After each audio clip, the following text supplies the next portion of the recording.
This morning's daf in Masechet Bava Batra is 124, Kuf Chaf Dalid.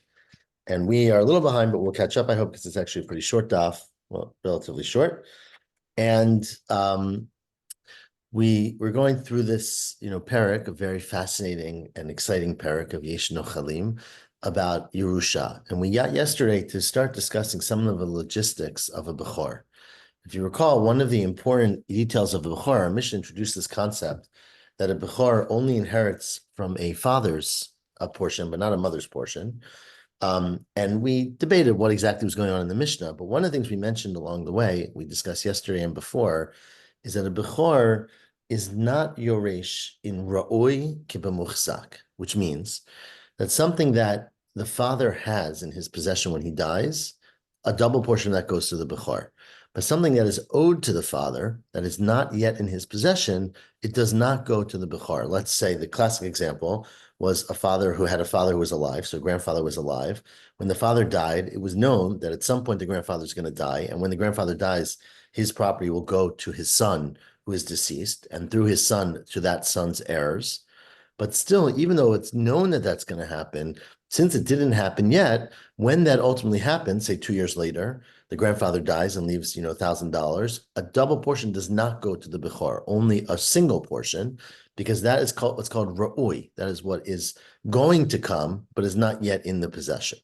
So that is very important. We're about to discuss some details of what's considered to be in the possession, what's considered to be coming to the possession, and how that all fits with the Bechor.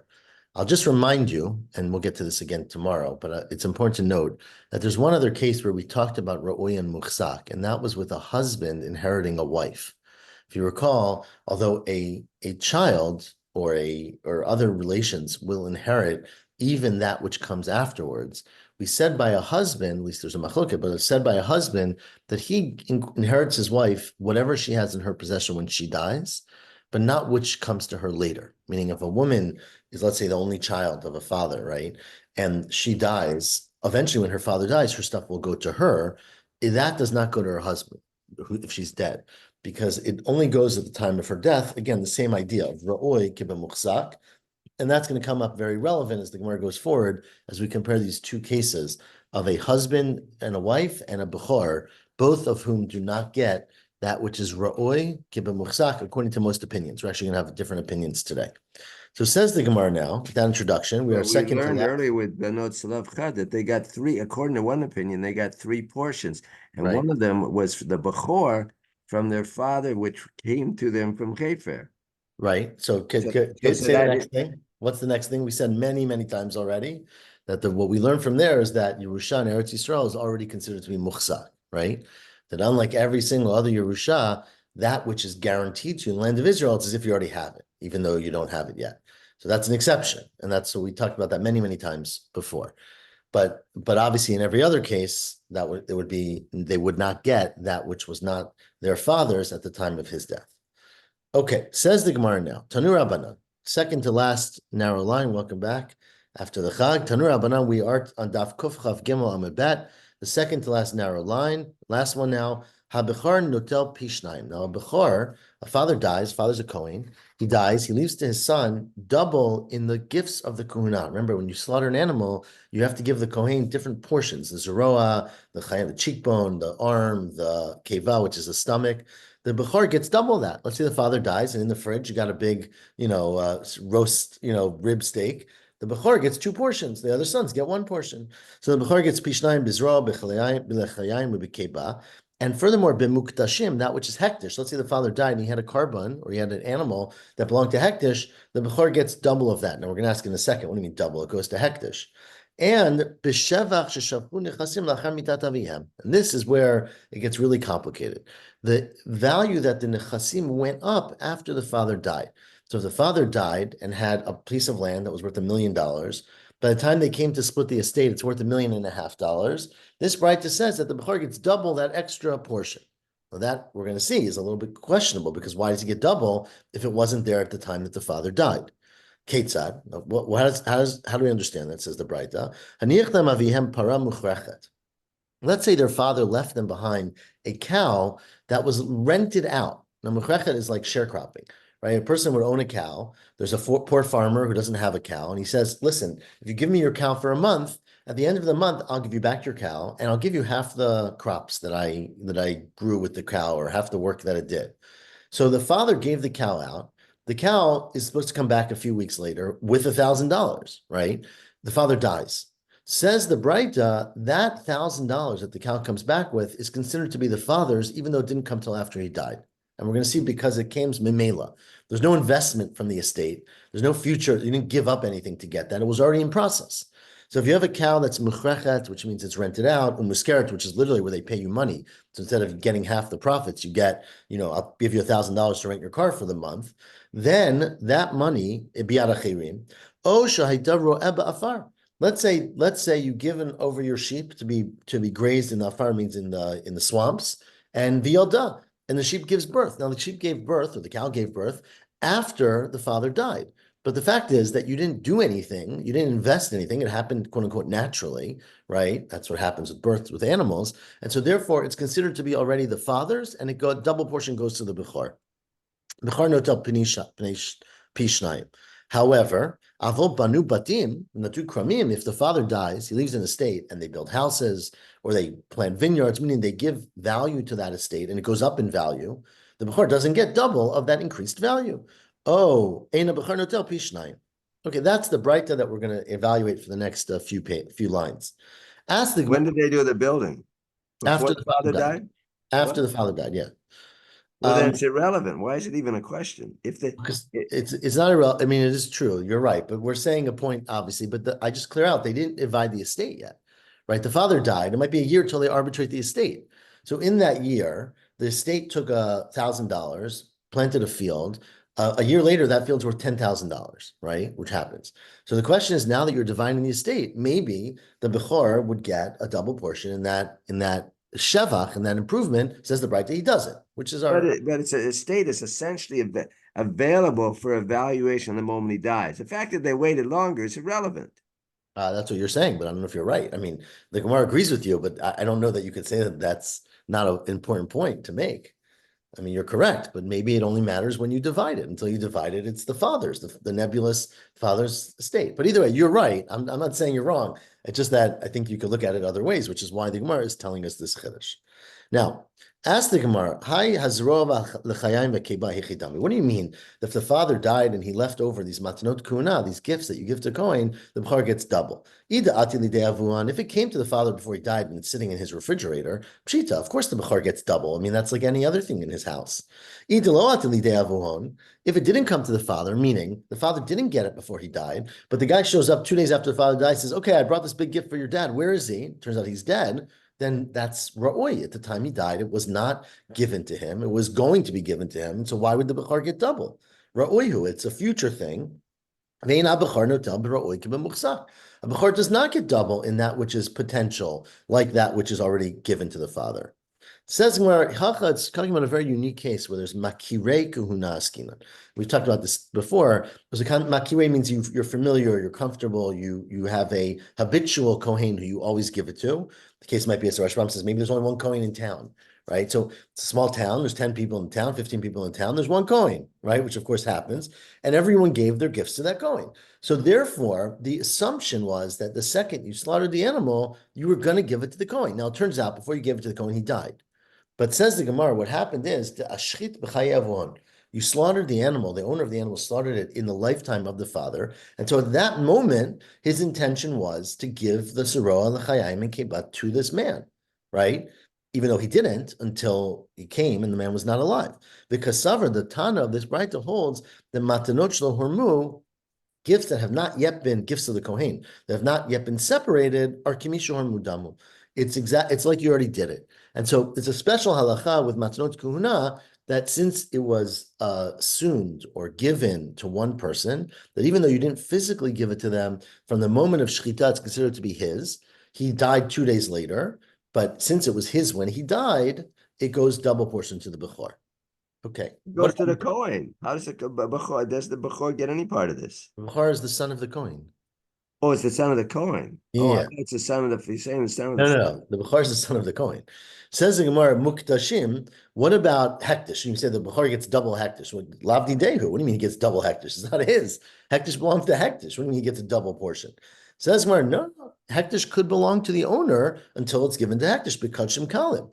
Remember, we've had this discussion many times. If you give something that's Kachim Kalim, let's say a Karban, that's not a Kachim, like Ola or Chatas, but let's say an Asham, then Alibid Rabbi Yossi Aglili. Rabbi Yossi Aglili is of the opinion, again, it's a machloket, Damar Mamon Ba'alimu, that it belongs to the owner until it's given to the Beit HaMikdash. You have a responsibility to give it, but it belongs to the owner. For example, you can marry a woman with it. You can go to a woman and say, I have a carbon here. I'm going to bring it to the Beit HaMikdash. It's going to be worth a lot of money there because we're going to eat all the meat. I'll give it to you if you want to marry me. So, in Masechet Kiddushin, can you do that? Is it considered to be yours? And you just have to bring it to God, or is it considered to be God's, in which case you can't marry a woman with God's money? And Rabbi Yossi Agli holds it's mamon ba'alim. The Tanya, as we had in a Braita, ma'ala ma'al ba'Hashem, you can be chayev in mi'ila, that's the Rabot Kachim Kalim, that you can be chayev in mi'ila, even Kachim Kalim, sheim mamon ba'alim, divrei Rabbi Yossi Agli. Okay, so that is a different chiddush. Again, I don't want to get too much into it, but that kachim kalim are considered to be owned by the person who has to bring it to the Beit HaMikdash. But an animal could be worth a lot of money, right? And so there is value in that animal that stays with the owner until it's brought to the Beit HaMikdash, and double of that value, an extra portion of that value would go to the Bechor. Now we get to the case that's going well, to... what is he chayav? What do you mean chayav? You just said he's chayav. He's chayav. No, Rabbi Yossi is talking about Me'ila. You can only be chayav in Me'ila if you even Rabbi Yossi's chiddush is that even though it's owned by the owner, if remember Me'ila means you take something from God and use it for yourself, right? So it's a chiddush that even though it's owned by you, it's still also owned by God.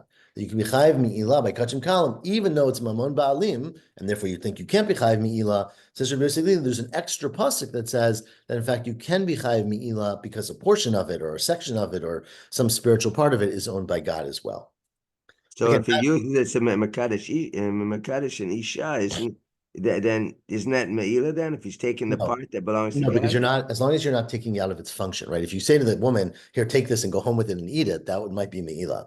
But if you say to the woman, I'm going to bring this to the Beit HaMikdash, and the Kohen's going to give us back 5 rib steaks for us to eat, and I'm Makadosh you with that hana'ah, that you can do, right? But if you take it out of its function, that's what Me'ila is, right? Okay, but anyways, I don't get too the Kohen's allowed to give it back? Kohen has to give it back, Kachim Kalim. He goes to the owner.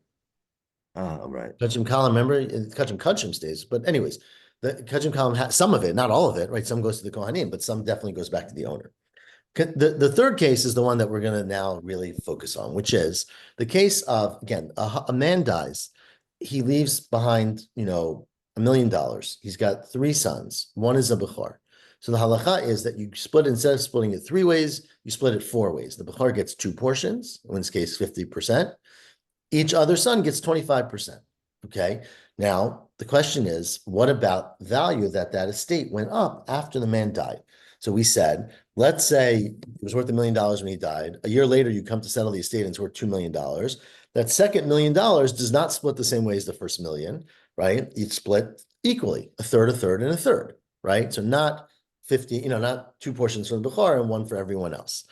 So the question, of course, is, as we started introducing in the Braita, is what's considered to be increase after death and what's considered to be increase, I would say, before death, which is, what's the words in the Braita are ra'oi, meaning that which is due to come in the future, and muchzak, that which you have right now.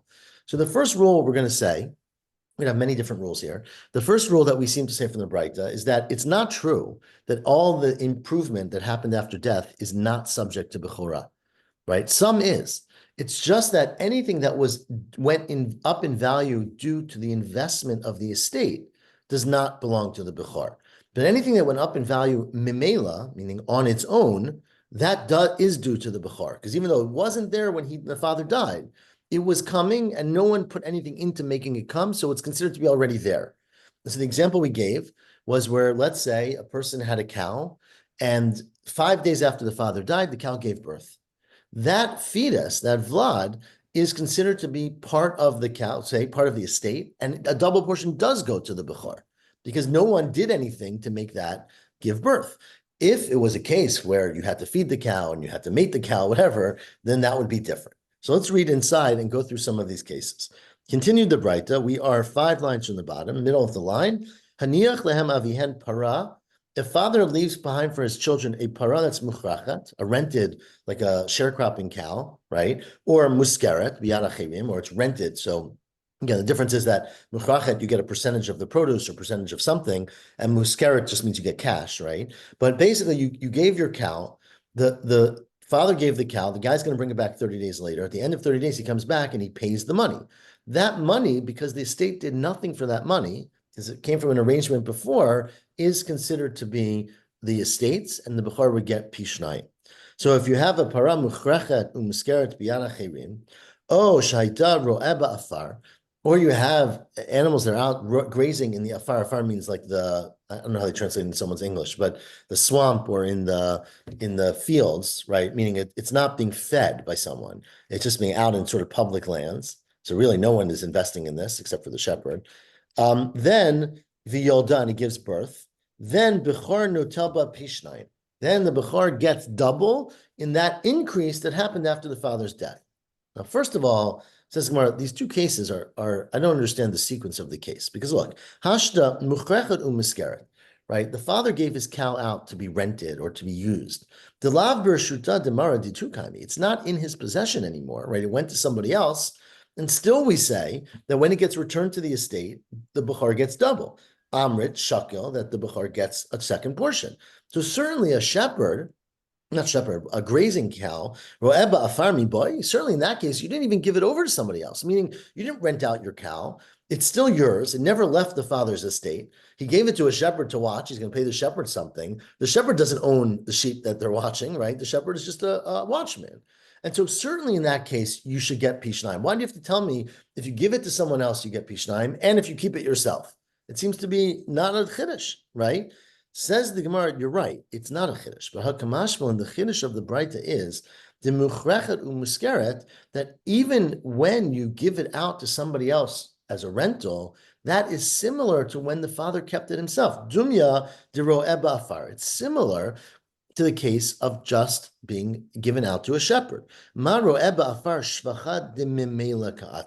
Just like this is the principle. If the profit, if the value that was added happened on its own, meaning without any additional investment from a person or the estate after the father's death, then, and loka chasibe mizona, right? They didn't have to provide food for it or give anything to it because it's grazing out in the open. So there, the son, who's a bechor, gets it. So too, top of Kuf Chaf Daled Amud Aleph, af muchrechen umuskeret. So too in the case where a father gave out his cow to be rented or to be used before his death, since when the person returns it and returns some extra money, that is shvacha de mimela ka'ati.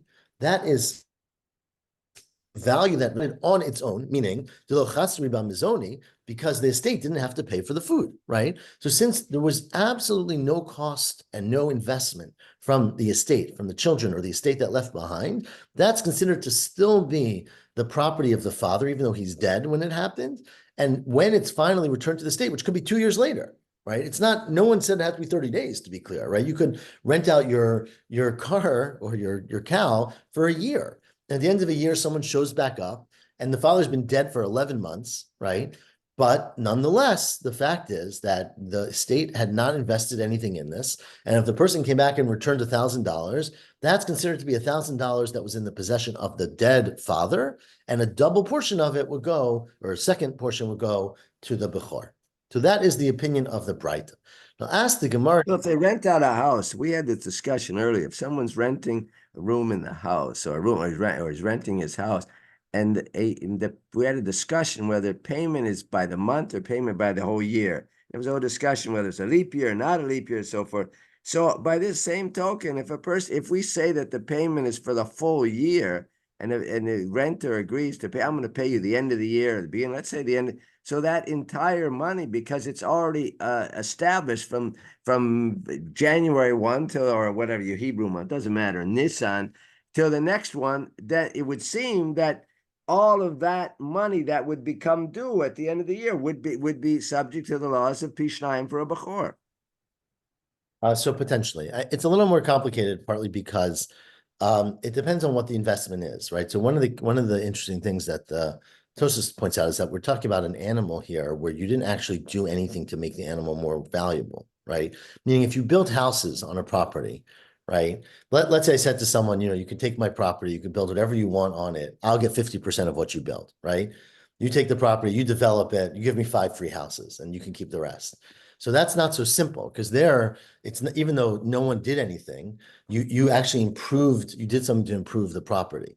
But I think in theory, what you're saying is correct, which is that it doesn't really, as long as it doesn't require investment from the estate and potentially doesn't change the estate, then it would be still things that are considered to flow naturally from the original owner, even though he's not alive, because it was sort of happening on its own. You already saw the potential and it's already there when he dies, and therefore the Bechor gets Pishnai. Now, the question, says the Gemara today, is money. Who is the Tana of this Braita? Because we're about to see that there is a machloket Tanaim about how to view this matter. It's not so simple. And says the Gemara today, Rebbe. This is Rabbi Yehuda Hanasi, the Tanya. Now we're going to quote a very important Braita, which is, of course, the Tosefta, which goes through some of the opinions. We're going to get to many more about what exactly a Bechor gets that is enhanced after the estate, from the estate after the father dies.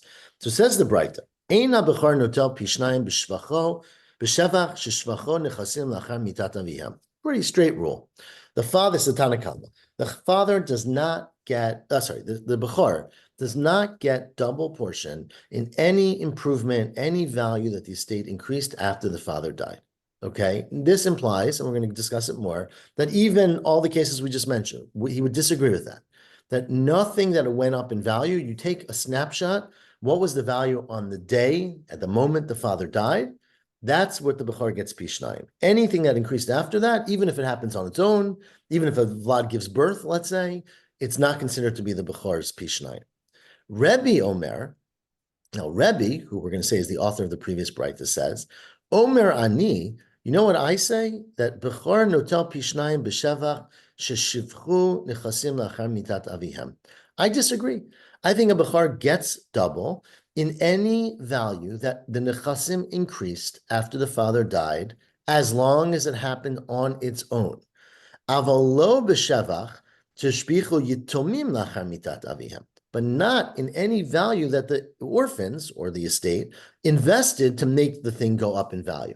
So that says Rebbe, which is obviously the opinion we just quoted. Well, whose is the first opinion? It's the Tanna Kamma. What? It's the Chachamim who disagree with the previous thing. So the Tanna Kamma says you get no double portion in the increase. And Rebbe says, I completely disagree, as we just explained, that it depends on whether that increase happened on its own or whether that increase happened through investment from the estate. Now, the next case, and this is Rabbi Yehuda Hanasi continuing, Yarshu Shtarchov, right? Let's say the father died and the estate has, $10,000, but a month later they discover in the bank that his father lent $1 million to someone. And there's a Shtarchov, written shtar, that's signed, witnesses, that someone owes him $1 million. So is that considered to be part of the estate that came after the father died? Right? Then the guy comes and pays it back. Right? So he paid $1 million back to the estate. He was sued maybe a month after the father died, but the shtar was there when the father died. So is that considered? That belongs to the father beforehand. So why? That's a pshita. Okay, let's keep going. So let's say, no, it's not true, but I mean, what you're saying is well, let's read inside. Yarshu Shtarchov, let's say you inherit a debt, right? That's written down. Bechor notel pishnayim. So then it was the father's. The shtar existed when the father died. So whenever that person comes and pays back the $1 million, the Bechor will get a second portion. That's what I said. I know that's what you said. Well, we're going to keep going. It's not the only opinion. It's Yehuda Nasi's opinion. Now, what about Yatsa Lehem Shtarchov? This is a great case. Let's say, the father dies and leaves an estate. They're all counting up their great inheritance.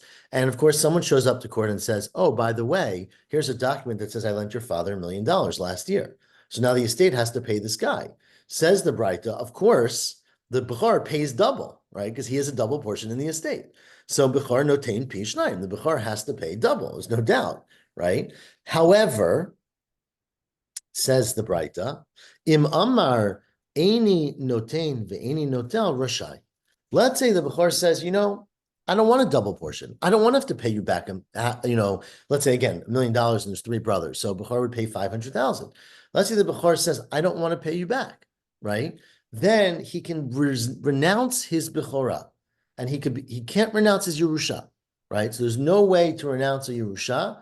The Torah says you're Yoresh. You can't say, I don't want anything to do with it. The guy can come to you and say, you're an heir of your father. You owe me a third of what, you're one of the three sons. You owe me a third of this debt. But you can renounce your chelik bechora. And so let's say you decide, I don't want to be a bechor. You won't get the upside, just to be clear. And Rashi, the Rashbam and Tosafot both talk about cases here. Like let's say there's three brothers. In this case I gave, the guy comes to collect the money, and he says, I want $500,000 from you because you're the Bechor. There might be $5 million in the estate, but you just don't have the cash, right? We've all dealt with this kind of thought. And the other brothers, let's say, are traveling or they're minors. So the guy can't collect from those other brothers, right? Because you can't collect from an estate. You have to collect from a person. And so there might be situations where you're willing to give up something of even greater value because you don't want to have to pay off a debt right now. Says the Batra, you're allowed to do that, but you can't renounce your portion of the Yerusha. Either way, where is this? It's a little strange. We're talking about inheritance. The Bechor receives Pishnayim. Where do we get this idea that the Bechor has to pay Pishnayim? Well, it's the estate. I mean, he gets a double portion in the estate. So he has whatever his father's, it's because it basically, I'll put it this way, it basically reduces the value of the estate, right? So we think of the estate as something a little bit abstract. Reuven died. He left behind $1 million and three sons, right? Some guy comes with a debt and he says, Reuven, before he died, owed me $100,000, right? But that means that the estate before he died had gone down by that in value, and therefore there was less to be left to the Bechor. So essentially the estate was $900,000 in this case. And so if you do the math, right, that's exactly what the Bechor would get, because he's getting Pishnaim of that extra value. So you reduce the estate. The person comes with a chov and says, you owe me $100,000. You give him $100,000, and then you divide the estate after that. The Bechor gets Pishnayim or what's remaining, and the others get their portions. So Correct. To say now that Bechor has to pay Pishnayim, it's a little bit odd. No, that's exactly what's happening. When you reduce the estate, right, you reduce the Bechor by two portions, because when the Bechor is two portions. So by reducing the estate by $100,000, remember, the estate is four portions, two Bechor and one of each person. So when you reduce the estate by $100,000, you reduce the Bechor by two portions and each other brother by one portion. The chiddush of the Brit, that's obvious. There's nothing, I think, very innovative there. The chiddush of the Brita is that the Bechor can say, you know what, I don't want to pay cash. Even though the estate might be worth much more money, I'm giving up money. I'd rather renounce my Bechorah, and therefore today, I don't have to pay you that portion, okay? And as I said earlier, the reason this matters is that you don't actually collect from the estate. You collect from individuals. And if, let's say, one of the brothers is traveling, right? Your court does not collect from people unless they have a chance to be there and present and to make arguments about what's going on. And so they wouldn't collect from a brother just because they found a star. Maybe the guy will have proof that he paid back already. Maybe you'll have other documents that change the understanding. So that is that case. Let's keep going. But there's an executor. They collect essentially. No, there's not. So no, there's not. You're adding concepts that you're making up. That's not true. There's no executor of the will. No, that's not. We haven't. I mean, we're going to get there, but for now, we don't know anything about that. There's no such thing as executor. There's no such thing as an estate. There's people in the estate. Now, there's an apotropos who might represent them, but no, there's no estate, quote unquote. They're just individuals within the estate. And you cannot collect from a person in an estate if he's not present. Okay. Continues the Gemara. My Taimaya de Rabbanan. What's the reason for the Rabbanan that they say that a Bechor does not get any double in what was given after, what went up in value after the father died? Amar Rabbi, because the pasuk says the following: Latet lo pishnayim, that you give him pishnayim. It uses the word latet, which means to give, which is matana kraya rachmana, right?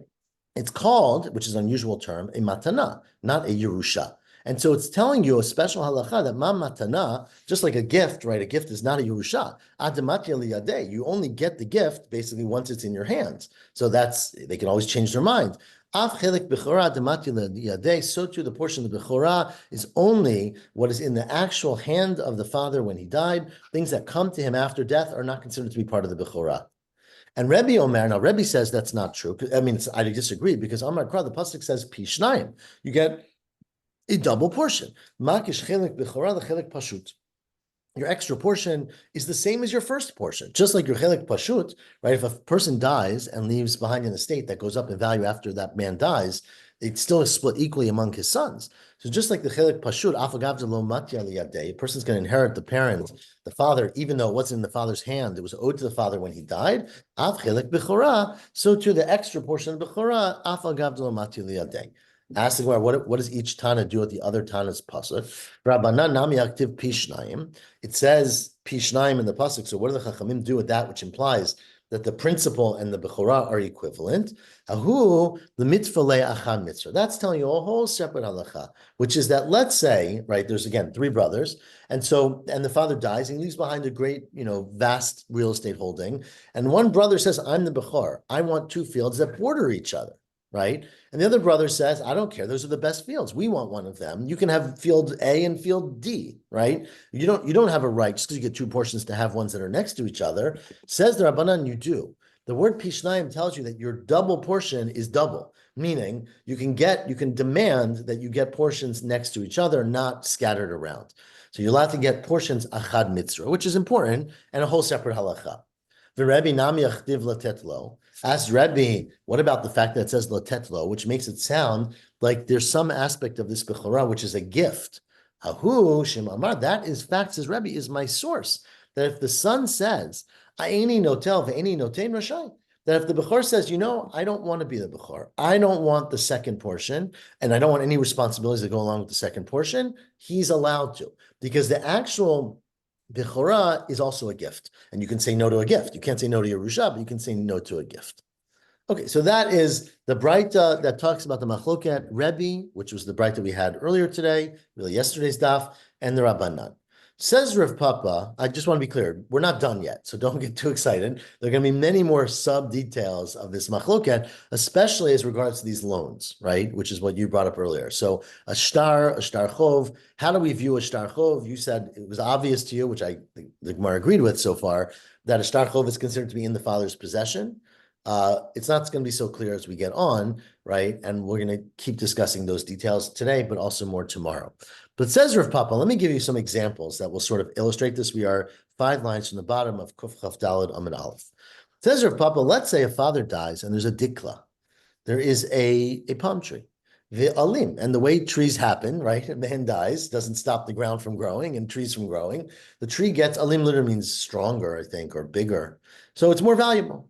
Or ara, you have land, right? Va'asik sirton, and it becomes, sirton we usually translate as silt, but what we mean is that it becomes more fertile, right? Over time, whatever rained, there was stuff broke down. And so land that 3 months ago might have been fallow is now considered to be very valuable land, but you didn't do anything for that.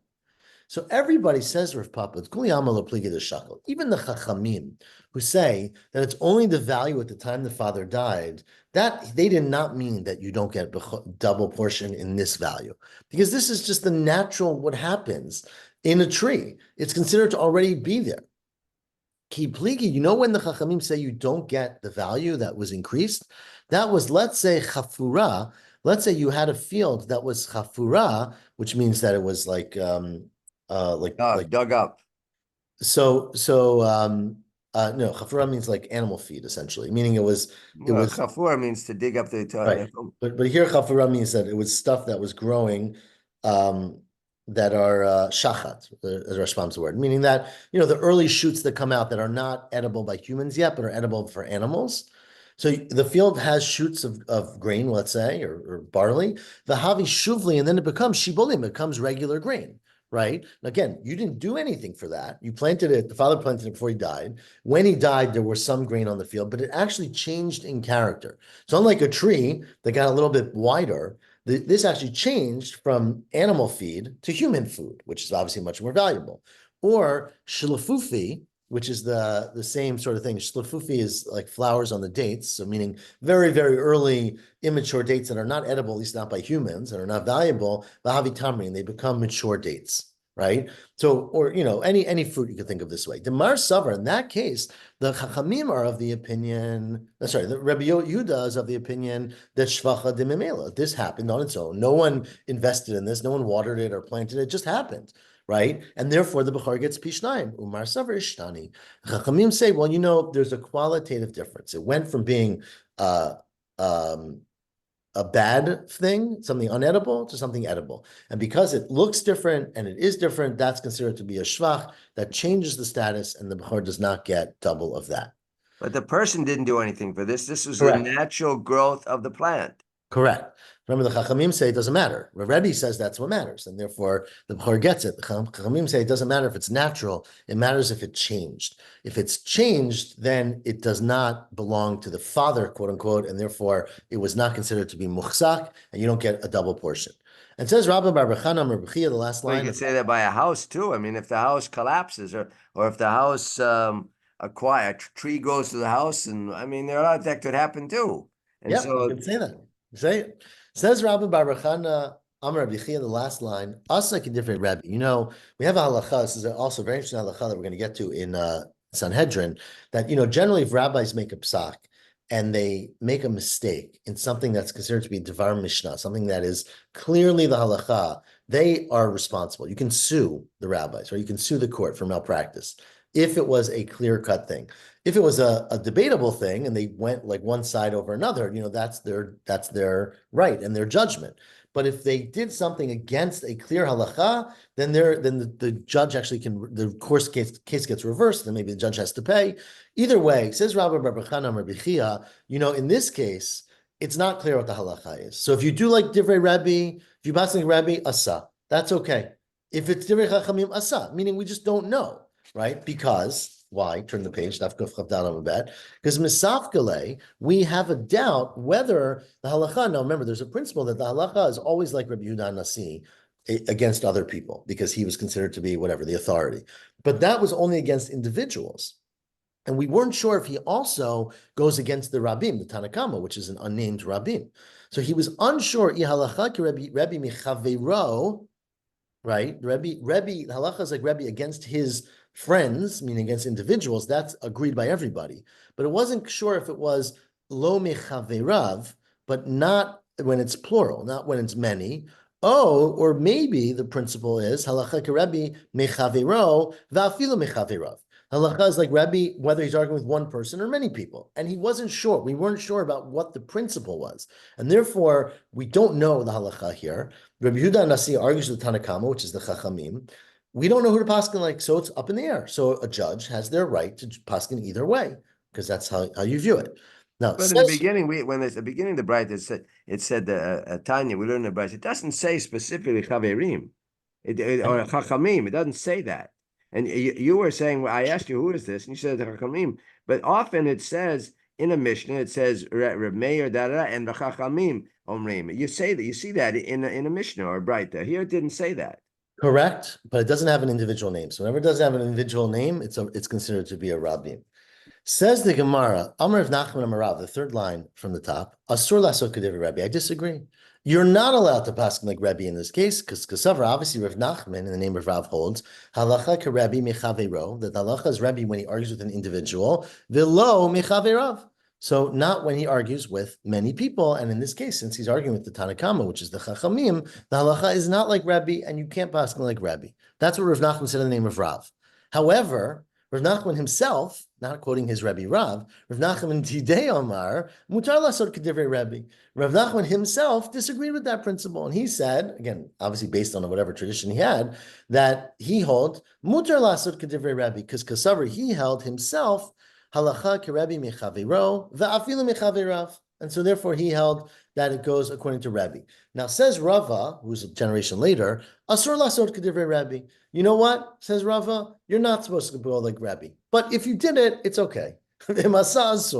Because Kasavri, he held matin itmar. Matin means we lean, like you lean the scales we talk about in Rosh Hashanah, right? That it seems likely that the halacha is like Rebbe against an individual and not like Rebbe against the Rabbim, but that doesn't mean that it's 100% clear. So in practice, says Rava, I recommend you don't do like Rebbe. But if you do, it's not a flagrant violation of the halacha, and therefore the halacha does not, the case does not revert. Continues the Gemara, Tani Rav Nachman B'shar Sifrei de Beirav. Rav Nachman taught in the other Sifrei de Beirav, which we were talking about yesterday a little bit. You know, there are other Braitot besides the Mishnah. That's what we call Shar Sifrei de Beirav, the other books of the Braitot. So he taught a Braitot. Rav Nachman was famously the author of the Tosefta. This is not necessarily in the Tosefta, though, I don't think. But Rav Nachman taught, the pasuk says the following: B'kol asher yimatzei lo, right? That you get a double portion in anything that is found to the father. What does that mean? Anything that has the father has. That is that excludes any value that the Yorshim add after the father dies, that the Bechor does not get double in that. Aval, says the Braita, if it goes up in value on its own, right? Then shakil. Then you get. It's only what you make it go up. But the Yorshim are mishpichu. But if it happens on its own, you do get double portion of money, Rebbe. And this obviously is bright is going according to Rebbe, as we just discussed today.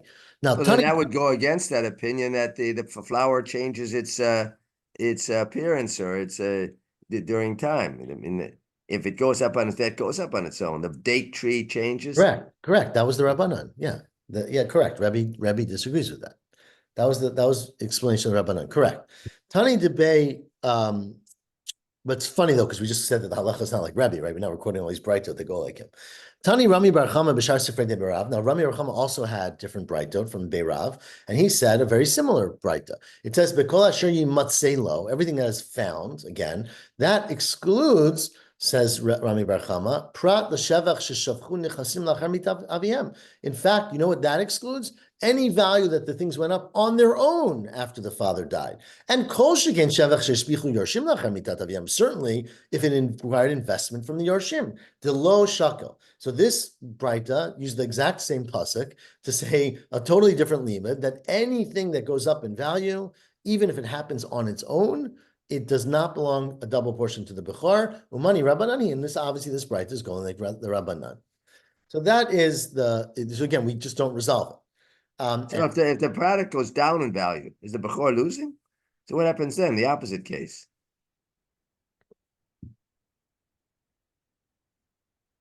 That's a really good question. I'm not really sure. I can't imagine he doesn't, but I don't know for sure. So I don't know if the Gemara talks about it later. It doesn't. I learned tomorrow's daf already. It doesn't, but it's a very good question. Let's see if it comes up. It might. We'll pay attention. And if not, we'll have to do some investigation. Very, very good point. Continues the Gemara. We're going to do a few more lines because I really feel bad leaving you too far away from our intended goal. But this is about to introduce a very complicated sugya, so we won't go too far. But says Rav Yehuda Amar Shmuel, eina bechar notel pishnayim b'milveh. You know, says Rav Yehuda Amar Shmuel, a bechar does not get a double portion in a loan. So I know you're not going to like to hear this, Ken, because you don't agree with Shmuel in this case. But it says Rav Yehuda Amar Shmuel, Rav Yehuda says, my teacher Shmuel said, a bechar does not get double in the loan. If a father lends someone $1 million and dies, and the guy comes a month later and pays it back, the bechar does not get double in that. Says the Gemara, 1 second. Liman. Now, who is Rav Yehuda Amar Shmuel going according to, right? Because obviously he's not going according to Rebbe. Rebbe says, and we quoted before, that you get a double portion in a loan. So he must be going according to the Rabbanan. But we said on Amud Aleph, as you just reminded us, Hashta shvacha di'ita b'rshutei, right? So if the Rabbanan already said that if it goes up on its own, right? A person basically has a cow that's grazing in the woods, and it gives birth. Said the Chachamim, Bechor does not get pishnayim in that vlad, right? Even though it's went up in the owner's reshut. So Amir Rabbanan lo shakel, the Rabbanan said you don't get that. So milva mibai, certainly you shouldn't get a loan. A loan is not even in the father's possession, right? At the time that he died. So I don't understand. Now we're gonna unpack this. So stay with me for a second. Ella must be that Rav Yehuda Amar Shmuel is going according to Rebbe and saying, according to Rebbe, who says that things that go up on their own, you get a double portion. A loan is considered similar to that because since the estate didn't do anything for the loan, it goes up on its own. I'm sorry. Not really. The loan is the same loan. I take it back. That the loan, you don't get the loan. That even though Rebbe Yehuda Nasi said that things that go up on their own you get, You don't get Pishnayim in a milvet. That's what Shmuel said. Ask the Gemara, what about the Breita? Right? The Breita, we just quoted Amid Aleph, Elahaditanya, which said, your shoe, well, it's actually not the same Breita. This is a different Breita, but it's similar to one we quoted Amid Aleph. The Breita says that your shoe shtarchov, that in fact, if a estate, a man dies and gives over to estate a debt, Bechar notel pishnayim, the Bechar gets a double portion, not only in the milva, in the principal, but even the rebit, even the interest. Rashbam says, of course, talking about you lent to non-Jew. Goy, must lend it to a goy. That's what the Rashbam, obviously you lent to a goy. But the point is that not only do you get a double portion in the principal, which the owner, right, the father gave $1,000, but you get a double portion even in the interest that's due at the end. Now, money, who would that be? It can't be Rabbanan for sure. But you're saying now, Shmuel, that Rebbe holds you don't get a double portion in the loan anyway. So this Breita doesn't add up according to Rebbe or the Rabbanan. So how in the world does Shmuel's statement make any sense that a Bechor does not get Pishnayim in a milveh? If it's going to the Chachamim, it's obvious. If it's going according to Rebbe, it's not true because there's clearly a Breita, and we obviously had a Breita in Amid Aleph that said the same thing, that says that a Bechor does get Pishnayim. So there must be someone who holds that. Answers the Gemara Olam. You know what the answer is? You know what I explained to you? That it's the Rabbanan. That in fact, Shmuel was talking according to the Rabbanan, and we asked, isn't it obvious? If you don't get double and things that go up on their own in the father's reshut or the estate's reshut, you for sure don't get a loan. So it's Yitzchak. No, it's a big chiddush. Because I might have thought that a milva is different. And a loan, since you have a star, keman degafia dami. When that man died, he was holding on to a piece of paper that was certified by Beit Din that the man owed him $1 million. So you might think it's as if he already has the $1 million. You can take your loan, you could sell it on the market. Kamash Malan, that's not true. Now, this is a big debate, and we're going to get to this more tomorrow. But Shmuel is saying, Shmuel's opinion is that a loan is not considered to be collected. You never know. Maybe the guy will disappear. Maybe he'll never pay it back. Maybe he won't have the money. And therefore, you can't count on it, even though your paper demands that the person pay it back. And so according to the Chachamim, it's not in the estate. And if the man pays back the loan after the father died, it doesn't get double to the Bechor. Rebbe disagrees. Now, we're going to stop here because we have to stop. But tomorrow, we're going to actually see a little bit of a difference in the loan, the principal, and the interest, right? Which might be that one is sort of the thing that was there the whole time, and one is the thing that's coming. We will discuss that. We'll get into many more details about whether it's paid back with land or paid back with money, and more about what a Bechor gets, all to come tomorrow when we continue from Sholchu Mitam, around 13 lines from the bottom. Well, but apparently we just said that it's both the milveh and the ribbit are included here. That was one opinion. We're going to have other opinions. Yeah. Remember, we're saying now this is the Chachamim. Rebbe disagrees. So we're going to have many opinions about how we view loans and different parts of the Rebbe didn't even mention in his earlier statement, the previous element, he didn't mention ribbit. Right, correct, in the previous Breita, but this Breita did, yeah. Okay, everyone, have a great day, and it's complicated stuff. Thank you. It's good to have everyone back. And I think Dov will pick up tomorrow morning, but we'll put it on the WhatsApp. Yes, I will. Oh, hello. Okay, I left you a little bit of work to do, Dov, so it's a short daf tomorrow. Take care.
Brother, hello, good morning.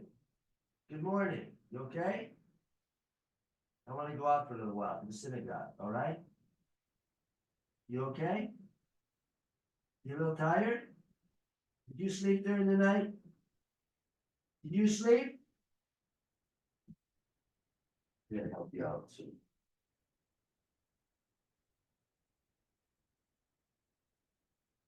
I'm going out for a few minutes, okay? Okay? I'm going out to the synagogue. The morning prayers. I'll be back soon. Did I wake you up?